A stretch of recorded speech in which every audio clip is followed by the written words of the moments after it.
This is not to say that hydrogen doesn't have its skeptics. There are some energy experts who believe it is simply not cost effective to have an effect on a mass scale like the production of an entire fleet of cars.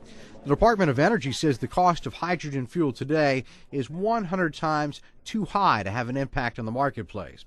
So we went to see David Houle, a keynote speaker at the convention. He's made a living advising CEOs, corporations, and governments on emerging trends in technology. Considered by many in business to be one of America's most forward-thinking intellectuals, he came to the conference as somewhat of a skeptic. The problem with hydrogen, it's a chicken and the egg. Each one of these cars that are outside the convention center here cost about $400,000 each to build, right?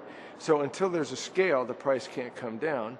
And the price can't come down until a lot of people will buy the cars. And the problem is there aren't that many fueling stations. I know you just launched one here in the state, but you need to have one every 50 miles, right? If you're going to drive across the country, you can't do that now. You can't even drive around the state, let alone around Columbia or Charleston or anywhere, unless there's an infrastructure of fueling stations.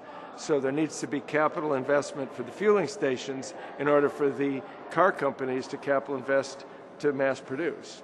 I wrote a column on my blog, evolutionshift.com, back in the fall when the Big Three thing blew up. And I said, if we, the taxpayers, are going to fund the automotive industry of the 20th century, keeping them alive, we should fund the automotive industry of the 21st century, which is hydrogen and electric. I don't think biofuels are going to win the day. I mean, corn ethanol has proven to be a dead-end street. Cellulosic ethanol will work. But I really think that the future of automobiles and transportation is electric and hydrogen. The Big Three are going to become the Big Two. I'm pretty clear. We're all pretty clear on that.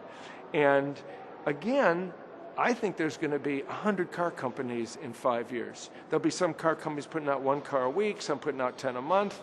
Tesla, as I said, is putting out 20 now, soon 30 a week. And in addition to the Big Two. So if we as taxpayers invest in the historical model, we need to invest in the future.